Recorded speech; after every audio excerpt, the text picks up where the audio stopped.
কথায় আছে, পুলিশের সাথে বন্ধুত্ব এবং শত্রুতা দুইটাই বিপজ্জনক। যদিও আমাদের সংবিধানে লেখা আছে, বা পুলিশের গঠনতন্ত্রে সংবিধান আছে কিনা জানি না, সরি, যে পুলিশ হচ্ছে মানুষের, জনগণের বন্ধু। আচ্ছা, যাই হোক, এখন আমরা বন্ধুদের দেখছি, আবার বেশি বন্ধু হয়ে গেলে কি হয়, আইন শৃঙ্খলা পরিস্থিতি খারাপ হয়ে যায়। তবে আমাদের আলোচনার টপিক হচ্ছে আমেরিকার নিয়ে।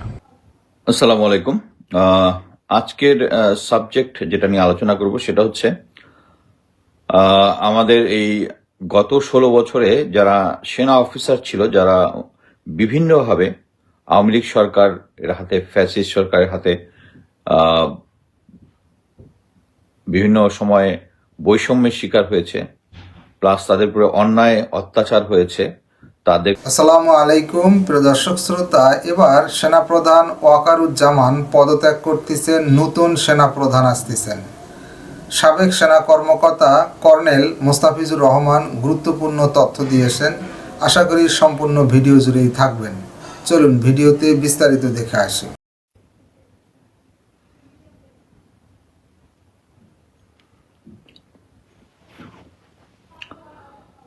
আসসালামু আলাইকুম। আজকের সাবজেক্ট যেটা নিয়ে আলোচনা করব সেটা হচ্ছে আমাদের এই গত 16 বছরে যারা সেনা অফিসার ছিল, যারা বিভিন্নভাবে আওয়ামী লীগ সরকারের হাতে, ফ্যাসিস্ট সরকারের হাতে বিভিন্ন সময়ে বৈষম্যের শিকার হয়েছে, প্লাস তাদের উপরে অন্যায় অত্যাচার হয়েছে, তাদেরকে চাকরিচ্যুত করা হয়েছে এবং এদের সংখ্যাটা বেশ বড়। আমি এর আগেও বেশ কয়েকবার বলেছি, তারা বিভিন্ন সময় সরকারের কাছে আপিল করেছে। প্রথম তারা যে আপিলটা করেছিল সেটা ছিল হচ্ছে লেফটেন্যান্ট জেনারেল হাফিজ, যিনি প্রধান উপদেষ্টার যে ডিফেন্স অ্যাডভাইজার, তার কাছে। যেটা আমি বলবো হচ্ছে আগে যে জেনারেল তারেক সিদ্দিকী যে ছিল, ঘৃণিত lieutenant major general Tarek Siddiqui, তার যে অ্যাপয়েন্টমেন্টটা ওখানে উনি আছেন, উনার কাছে অ্যাপয়েন্টমেন্ট সবাই যখন অ্যাপ্লিকেশন করেছিল ওগুলা উনি ডিপ ফ্রিজের মধ্যে রেখে দিয়েছিলেন। পরবর্তীতে আপনারা সবাই জানেন brigadier general Hasan Nasir sir এই ভিকটিম ফ্যামিলি প্লাস 25 ফেব্রুয়ারির যে ভিকটিম ফ্যামিলি আছে তাদেরকে নিয়ে প্রধান উপদেষ্টা সাথে দেখা করেন। দেখা করার পরে নতুনভাবে এই প্রসেসটা শুরু হয় এবং তখন প্রফেসর ইউনুস জানান যে তিনি আগে এই জিনিসগুলো জানতেনই না। আজকে এখন আমরা একটা নিউজ দেখলাম, সেটা হচ্ছে 1522 জন পুলিশ কর্মকর্তা যারা এই গত 15-16 বছরে যারা নির্যাতিত, নিপীড়িত হয়েছে, তাদেরকে চাকরিতে পুনর্বহাল করা হয়েছে। হোয়ারেস আমাদের যে সেনাবাহিনীর যারা নির্যাতিত, নির্পেষিত হয়েছে, চাকরিচ্যুত হয়েছে, বরখাস্ত হয়েছে, অকালনী অবসর হয়েছে, তাদেরকে এখন পর্যন্ত কিছুই করা হয়নি। সবচেয়ে জিনিস হচ্ছে, প্রথমে হচ্ছে জেনারেল ওয়াকার, এই প্রসেসটা যখন হয় তখন তিনি ছিলেন মিলিটারি সেক্রেটারি, যিনি এই সমস্ত মানে চাকরিচ্যুতি যারা হয়, যে সেনাবাহিনীর যে সদর দপ্তরটা আছে সেটা হচ্ছে এমএস ব্রাঞ্চ ছিলেন। সো উনাকে প্রথমেই একজন অফিসার, রিটায়ার্ড অফিসার, একজন জেনারেল, আমি তার নামটা বলতেছি না, যাওয়ার পরে উনি বলেছেন যে এর বেশিরভাগই তো হচ্ছে মোরাল টার্পিটিউড কেস হচ্ছে বিভিন্ন ধরনের অনৈতিক কাজের জন্য যে চাকরি যায়। এই যে এই সময়টার মধ্যে অবশ্যই এটা একটা রুটিন জিনিস সেনাবাহিনীর ভিতরে, আমরা জনগণের একাংশ, সো ভাইস কিছু আমাদের মধ্যেও থাকবে যাদের মোরাল টার্পিটিউড বা এই ধরনের কেসে যাদের গিয়েছে, তাদেরটা সর্টেড আউট করবে। কিন্তু যেটা হচ্ছে এই ব্যাপারে যখন আপনার মনে আছে কিনা, যখন এইটার একটা অংশ, এই বৈষম্যবিদ্যের সৈনিক, এর মধ্যে সৈনিকদের একটা সংখ্যা আছে, সৈনিক এবং অফিসার কিছু জাহাঙ্গীর গেটে যখন ব্লক করে, তখন সেনাপ্রধান এটাকে অ্যাড্রেস করে। মানে এখন পর্যন্ত আপনারা যতটা দেখেছেন যে যদি সরকারকে বা সেনাপ্রধানকে বা সেনাবাহিনীকে কোনো একটা প্রেশার ক্রিয়েট না করার পর্যন্ত এটার কোনো অ্যাপ্রুভাল আসবে না। আমরা কয়েকদিন আগে দেখেছেন নেত্র নিউজে নিউজ করেছে যে তারা আয়নাঘর দেখতে চেয়েছিলেন সাংবাদিকরা সহ, এবং এটা সেনাবাহিনী না করে দিয়েছে। এটা কি সেনাবাহিনীর ভাবমূর্তি ক্ষুণ্ণ হবে। এত বছর ধরে, 16 বছর ধরে যে সমস্ত গুম খুনের সাথে অফিসাররা জড়িত ছিল, তখন সেনাবাহিনীর কোনো মানে ক্ষুণ্ণ হয় না, তখন ভাবমূর্তির কোনো ক্ষুণ্ণ হয় না, এখন ক্ষুণ্ণ হচ্ছে। সো এখন এই প্রেশারটা দেওয়ার পরে যেটা হয়েছে, একটা কমিটি গঠন করা হয়েছে। কমিটির মধ্যে প্রধানকে লেফটেন্যান্ট জেনারেল নামটা হলেন 20 লং কোর্সের, উনি হচ্ছে এনডিসির যিনি Shahin, lieutenant general Shahin sir, উনি হচ্ছে এটার প্রধান। নেক্সট হচ্ছে ডিএমআই ব্রিগেডিয়ার সেলিম আজাদ, আরেকজন হচ্ছে ডিপিএস, ওর নাম সম্ভবত আমার নামের সাথে সম্ভবত ব্রিগেডিয়ার জেনারেল মুস্তাফিজ। এই তিনজন মিলে মানে যে জিনিসটাই আসতেছে, ইভেন যে কেসগুলো আছে, এই কেসগুলো ইচ্ছা করলেই, যেমন এর মধ্যে অনেকগুলা মোরাল টার্পিটিউড কেস আছে, এগুলো আমি ব্রিগেডিয়ার হাসান আসেরকে বলেছিলাম। একজন অফিসার আছে র্যাবে থাকাকালীন সে চিটাগাঙে একটা মাজারের টাকা লুট করেছিল, তাকে অপশন দেওয়া হয়েছিল, মানে এটা ওই সে মেজর জেনারেল জিয়া যে তখন তোমার সাথে খাতির ছিল, সে বলেছে যে তাকে বলা হয়েছে যে টাকাটা ফেরত দিতে, টাকা ফেরত দেয় না, টাকা সে ইনভেস্ট করে ফেলছে, so he lost his job. এখন সেও আসছে বৈষম্য বিরোধী ওই ইয়াতে, যে সেও নাকি ভিকটিম অফ এরকম আরো কিছু আছে। এই কেসগুলো সরাসরি আউট করে দেওয়া যায়, এবং কিছু কিছু জায়গায় আছে বিভিন্ন সময়ে ইভেন কিছু কিছু মোরাল টার্পিটিউড কেস মেড আপ করা হয়েছে অফিসারদের নামে। সো এই জিনিসগুলা রিভাইভ করতে হবে, কিন্তু সেনাবাহিনী এখন পর্যন্ত এত স্লো গতিতে রিভাইভ করতেছে, এবং আমি ইন্টারনালি যেটা শুনলাম বেশিরভাগই নেগেটিভ নেগেটিভ নেগেটিভ। এই ধরনের সিচুয়েশনে যেটা হয়, যখন আপনি বিচারকের জায়গায় বসবেন, তখন আপনাদেরকে অনেক কিছু কনসিডার করতে হবে। যেমন আমরা অনেক সময়, আমি নিজের একটা বলতে পারি, একটা সৈনিক লেট করে আসছে, কয়েকবার ছুটি বাড়াইছে, সো আমি খুব রাগ হয়ে তাকে চার্জশিট বানাই সিওর কাছে নিয়ে গেছি। তো ওর একটা সমস্যা ছিল যেটা আমি ইয়াং লেফটেন্যান্ট আমার কাছে বলতে পারেনি। সে সিওর কাছে গিয়ে তার পারিবারিক একটা সমস্যার কথা আমার সামনেই বলেছে। বলার পরেই ওখানেই চার্জশিটের মধ্যে সিও আমাদেরকে তাকে বললো, মানে যেহেতু সে জানে যে আমি খুব ইয়া ছিলাম, বললো মোস্তাফিজ আমি এটাকে পানিশমেন্ট দিতে পারো। আমি বললাম যে sir is very well understood. আমি তখন জিনিসটা বুঝতে পারছি যে ওই সৈনিকটা আমার সাথে, আমি যেহেতু ব্যাচেলার ছিলাম, আমাকে ওই সমস্যাটা বলতে পারেনি, কিন্তু ইয়ার কাছে গেছে। নর্মালি সিনিয়র যারা হয় তাদের মধ্যে অনেক জিনিসটা থাকে যে তারা, মানে আমি যে ডিগ্রিতে দেখবো, ক্যাপ্টেন মেজর যে ডিগ্রিতে ইয়াটা দেখবে, সিনিয়ররা তার অভিজ্ঞতার আলোকে আর একটু সহজভাবে দেখবে। বাট এখানে হচ্ছে উল্টা, সিনিয়র যারা হচ্ছে তারাই দেখতেছে এটা কঠোরভাবে। সো আমি যেটা মনে করি যে এইটার সমস্ত প্রতিবন্ধকতা হচ্ছে জেনারেল ওয়াকার। আপনারা যতই, আমি একটা পোস্ট দিয়েছি, এটার মধ্যে তার অল্টারনেটিভ কে হবে, এখন যেটা আছে তাকে থাকলে তাকে কিভাবে চেঞ্জ করা যাবে। আমার কথা হচ্ছে, চেঞ্জ যদি করতে চায় যে কোনো হবে, এই যে মনে করেন যে 32 নম্বর ভাঙবে, এটা 5 তারিখ ঠিক হইলে, 5 তারিখ যদি হইতো ঠিক ছিল, এরপরে আবার 32 নম্বর ভাঙা যাবে, যেখানে সেনাবাহিনী দাঁড়ায় থেকে দেখবে, তারপরে তারা ওখানে চলে যাবে। আপনারা কেউ চিন্তা করতে পারছেন? It's because of the presence, বিপ্লবী ছাত্র জনতার ওখানে যে প্রেসেন্সটা ছিল, এবং তারা সবকিছুই বুঝতে পেরেছিল বুঝার পরে।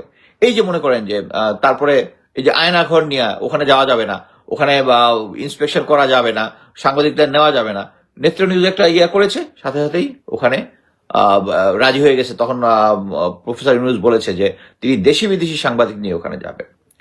সো এখানে আজকে পিনাকিদার একটা ভিডিওতে আমি ক্লিয়ারলি বললাম, এটা হচ্ছে যে এই সরকার যেটা হচ্ছে, এটা আধা বিপ্লবী সরকার। সো আধা বিপ্লবী সরকার অনেক কিছুই করতে পারতেছে না, এবং এইটার একটা প্রয়োজন ছিল। 32 নম্বর ভাঙ্গা নিয়ে আপনারা সুশীল সমাজ যত যাই বলেন, আমি এটার পক্ষে। কারণ এই সরকারে আপনারা সবাই জানেন, সরকারের মধ্যে যে স্ট্রেংথ আছে, আমলা থেকে শুরু করে সেনাবাহিনী, গোয়েন্দা সংস্থা, সবগুলোতে তাদের এই ফ্যাসিস্ট লোকজন আছে, এবং এর মধ্যে সবচেয়ে নির্লজ্জভাবে হচ্ছে জেনারেল ওয়াকার সাপোর্ট দিয়ে যাচ্ছেন। উনি প্রথম বলেছেন, ওকে এই গুমখুনের সাথে জড়িত যাদের নামে যদি ওয়ারেন্ট বের হয় বা অন্য কিছু অফিসিয়ালি লিস্ট বাইর হয়, তখন আমি দিব। বের হওয়ার পরে উনি নেগোসিয়েশনে গেছেন যে তাদেরকে সেনা আইনে বিচার করবে। তারপরে এখন তারা ক্যান্টনমেন্টের মধ্যেই যারা আছে, এলপি আছে, তারা ওখানেই থাকবেন। এটা তো বিচার সবার জন্য সমান হলো না। উনি একাধারে এদিকেও খেলতেছেন, ওদিকেও খেলতেছেন। তবে এইটুক বলতে পারি যে প্রথমে উনি ভেবেছিলেন যে একটা দল করে, একটা নির্বাচন করে, ভারতীয় সাপোর্ট নিয়ে তারা বিএনপিকে বিরোধী দলে পাঠিয়ে দেবেন। কিন্তু এখন জেনারেল ওয়াকার এই জিনিসটা বাস্তবতাকে বুঝতে পেরেছেন, যখন গ্রাউন্ডে যারা নতুন রাজনৈতিক দল করতে যাচ্ছে, যারা গ্রাউন্ডে গিয়েছে, যার পরে এই বাস্তবতাটাকে ফেস করতে হচ্ছে। আমার কথা হচ্ছে, এখানে কে রাজনৈতিক দলের ব্যাপার, আচ্ছা এটা নিয়ে পরে আসি। তো আমি যেটা মনে করি সেটা হচ্ছে, যে কোনোভাবে জেনারেল ওয়াকারকে সরাইতে হবে। এখন সরাইলে কাকে আনা যেতে পারে, এটা হিসাব করে দেখতে হবে। ওকে, এখন লেফটেন্যান্ট জেনারেল আছে 5 জন, এর মধ্যে বাকি যারা শেখ হাসিনার সময় লেফটেন্যান্ট জেনারেল, এর মধ্যে নতুন হয়েছে 2 জন। এর মধ্যে আরো অনেক মেজর জেনারেল যারা আছেন তারাও পটেনশিয়াল। এখন দেখতে হবে যে সমস্ত জেনারেলরা এই মানে তারা সবাই, এতে কোনো ডাউট নাই যে এরা সবাই হচ্ছে শেখ হাসিনার আমলের জেনারেল। ব্যাকগ্রাউন্ডের মধ্যেও ওরকম ফ্যামিলি হিস্ট্রি থাকতে পারে, বাট আমাদের কথা হচ্ছে যারা এই আন্দোলনটার সময় যাদের আন্ডারের ট্রুপস ছাত্র জনতার পাশে দাঁড়াচ্ছে সেই যোগ্য। আরেকটা জিনিস হচ্ছে জেনারেল ওয়াকারকে সরাইলে যেটা হবে সেটা হচ্ছে তাহলে বাকি জেনারেলদের মধ্যে একটা চলে আসবে, মেসেজ চলে যাবে যে ইস নো মোর। অলরেডি এই 32 নম্বর রোড ভাঙার মাধ্যমে সবার মধ্যে একটা অ্যালার্মিং সিচুয়েশন হয়েছে, তারা বুঝতে পেরেছে ইস নো মোর। তারপরে গাজীপুরের যে ঘটনাটা হলো, এখানে আমি ক্লিয়ারলি বলতে চাচ্ছি, একদম ক্লিয়ারলি, যে এই এনআরকি করার এবং শেখ হাসিনা ওখান থেকে যখন এই সমস্ত অডিও বার্তা পাঠায়, তারপরে এই যে জুম মিটিং আমরা দেখতেছি, বেনজিরের কথা, এটার মেইন কারণ হচ্ছে তাদের অ্যাডমিনিস্ট্রেশনের ভিতরে তাদের স্ট্রেংথ। এই স্ট্রেংথ একদম মানে এতদিন প্রথম থেকে যারা বলেছেন জেনারেল ওয়াকারকে চলে গেলে আর্মির মধ্যে একটা কি বলে একটা কু হইতে পারে, আমি গ্যারান্টি দিলাম কু হবে না। আমি যখন আর্মি যখন ডেপ্লয় হয়েছিল কিছু অংশ গুলি করার পরে বলেছিলাম কিন্তু আর্মি মূল আর্মি করবে না। কথায় আছে পুলিশের সাথে বন্ধুত্ব এবং শত্রুতা দুইটাই বিপজ্জনক। যদিও আমাদের সংবিধানে লেখা আছে, বা পুলিশের গঠনতন্ত্রে সংবিধান আছে কিনা জানি না, সরি, যে পুলিশ হচ্ছে মানুষের জনগণের বন্ধু। আচ্ছা যাই হোক, এখন আমরা বন্ধুদের দেখছি, আবার বেশি বন্ধু হয়ে গেলে কি হয়, আইন শৃঙ্খলা পরিস্থিতি খারাপ হয়ে যায়। তবে আমাদের আলোচনার টপিক হচ্ছে আমেরিকার নিয়ে। কথায় আছে আমেরিকার মতন দেশ যদি কারো বন্ধু হয় তাও মানে বিপদ আছে, শত্রু হলে তো মানে একদম অবস্থা কাহিল হয়ে যাবে। হঠাৎ করেই ট্রাম্পের এই সরকার রাষ্ট্র ক্ষমতায় আসার পর ডক্টর ইউনুস এবং ট্রাম্প সরকারের মধ্যে কেমিস্ট্রিটা কিন্তু পজিটিভ ছিল, এখনো এক ধরনের পজিটিভ আছে, বাট বাদশাচ্ছে আরেক জায়গা থেকে। আপনাদের খেয়াল আছে নিশ্চয়ই, আওয়ামী লীগের সময় আমাদের আইন শৃঙ্খলা বাহিনী র্যাব এবং কয়েকজন কর্মকর্তার বিরুদ্ধে একটা স্যাংশন আসছিল। কই থেকে আসছিল? মানবাধিকার দিবসে। কেন? তাদের দ্বারা অনেক মানবাধিকার লঙ্ঘন হয়েছে, রাইট? Okay fine. এখন সেই কোম্পানি মানে সেই গ্রুপ যেটার নাম হচ্ছে হিউম্যান রাইটস ওয়াচ, বুঝতে পারছেন, আন্তর্জাতিক মানবাধিকার সংস্থা, আমেরিকা থেকে ডক্টর ইউনূস সরকারের কাছে একটা বার্তা বাড়াইছে। বার্তাটা কি? যে গেল 48 বা 60 ঘন্টা যাবৎ যে বুলডোজার ঝড়টা গেল, আইনের দৃষ্টিতে এটা কি লিগ্যাল না ইলিগ্যাল? ইলিগ্যাল আইনের দৃষ্টিতে। তবে যারা বিপ্লবী তারা বলছেন যে একটা সরকার পতনের পর যা ঘটবে সবটাই লিগ্যাল, ওই সরকারের সাথে যা ঘটবে। আচ্ছা, এখন আন্তর্জাতিক মানবাধিকার সংস্থা বলছে নো, আওয়ামী লীগের বিরুদ্ধে জনতার ক্ষোভ ন্যায্য। আন্তর্জাতিক মানবাধিকার সংস্থা বলছে আওয়ামী লীগ যা করছে ক্ষোভটা ন্যায্য, কিন্তু এই যে আইনের লঙ্ঘন করে তাদের বাড়িঘর ভাঙা হইলো সেটাও তো অন্যায্য। পেঁচটা বোঝেন নাই, আসুন মূল ঘটনায় যাচ্ছি। আপনার ক্ষমতাচ্যুত আওয়ামী লীগ সরকারের বিরুদ্ধে ক্ষোভ ন্যায্য হলেও আইনের লঙ্ঘন ন্যায্য নয়। ধানমন্ডি 32 নম্বরে বঙ্গবন্ধু শেখ মুজিবুর রহমানের বাড়ি এবং দেশের বিভিন্ন স্থানে আওয়ামী লীগ নেতাদের বাড়িতে হামলা ভাঙচুর এবং সম্পত্তি রক্ষায় সরকারের ব্যর্থতা নিয়ে দেওয়া এক বিবৃতিতে একটা বার্তা দিয়েছে আপনার নিউ ইয়র্ক ভিত্তিক মানবাধিকার সংগঠন হিউম্যান রাইটস ওয়াচ, HRW। আপনার এই সংস্থাটির এশিয়া অঞ্চলের যিনি উপপরিচালক আছেন মীনাক্ষী গাঙ্গুলি, তিনি বলছেন যে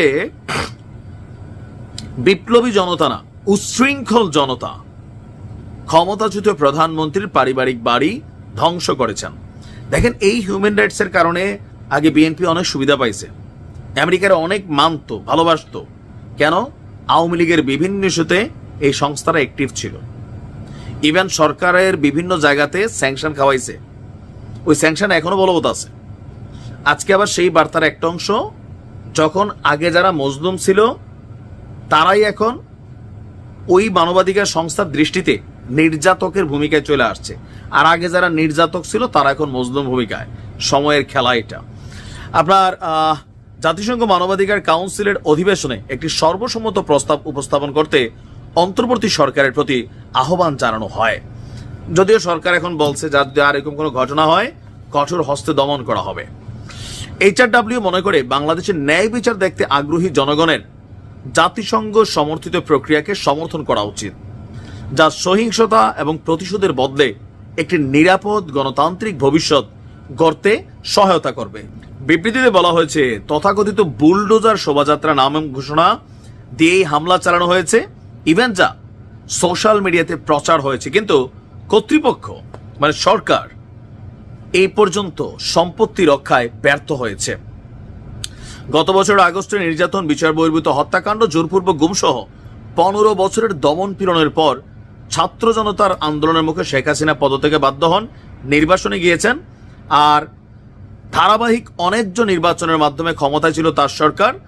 আর ফলে আপনার সর্বশেষ যে ঘটনা ঘটেছে এখানে এটা বলা হয়েছে। তো বলা হচ্ছে এইসব কারণে আওয়ামী লীগের বিরুদ্ধে যে ক্ষোভ বিক্ষোভ দেখা দিচ্ছে বা দেখা যাচ্ছে তা ন্যায্য, কিন্তু ওইটা ন্যায্য, ঠিক আছে, ক্ষোভ দেখাবেন, কিন্তু ক্ষোভ দেখাইয়া তাদের বাড়িঘর ভাঙা ফেলবেন, আন্তর্জাতিক মানবাধিকার সংস্থা মনে করছে এটা অন্যায্য। বাংলাদেশে আবারও মারাত্মক দমন পীড়নের দিকে ঝুঁকে পড়া উচিত নয় মনে করছে মানবাধিকার এই সংগঠনটি। বলছে যে এমন সময় ভাঙচুর হলো যখন হাসিনা তার সমর্থকদের উদ্দেশ্যে অনলাইনে ভাষণ দিচ্ছিলেন এবং প্রত্যর্পণের জন্য বাংলাদেশের কাছে মানে বাংলাদেশ ভারতের কাছে জোর দাবি জানাচ্ছে, কিন্তু হাসিনাকে ফেরত দেওয়ার আগে ভারত সরকারকে আন্তর্জাতিক মানদণ্ড অনুসারে প্রত্যর্পণের ঝুঁকি খতিয়ে দেখতে হবে। ভারত যদি ফেরত দিতে চায়, শেখ হাসিনা দেশে আসলে তার প্রাণ নাশ, প্রাণ ঝুঁকি বা যাদেরকে ফেরত দেবে সেটা কতটুকু। এখন এটা যখন আসছে এই প্রসঙ্গে আমাদের সরকারও রেসপন্স করেছে, যে আপনার বলছে যে কি বলা হয় যে এটা নিয়ে সরকার খতিয়ে দেখছে আর এমন কোনো কিছু হবে না। এরপর আমরা দেখছি পিনাকি দাদা বলছে সবাই থামতে, সাংবাদিক ইলিয়াসও বলছেন, আর বলা হচ্ছে এগুলোর বিরুদ্ধে ব্যবস্থা নেওয়া হবে। এর কারণ অপারেশন ডেভিল হান্ট চলছে। তো এই মেসেজগুলো কোথাও না কোথাও শান্তিতে নোবেল বিজয়ী যেহেতু তিনি, তো তার সরকার কর্তৃক মানবাধিকার লঙ্ঘন হবে সেটা আন্তর্জাতিক সংগঠন বা সংস্থাগুলো মনে করছে না। তো এখন এই যে না মনে করে, এটাতে আওয়ামী লীগের জন্য কপাল খুলে গেছে। তবে হয়তো ম্যাটার অফ টাইম, কিন্তু আবার ডেভিল হান্ট শুরু হয়েছে,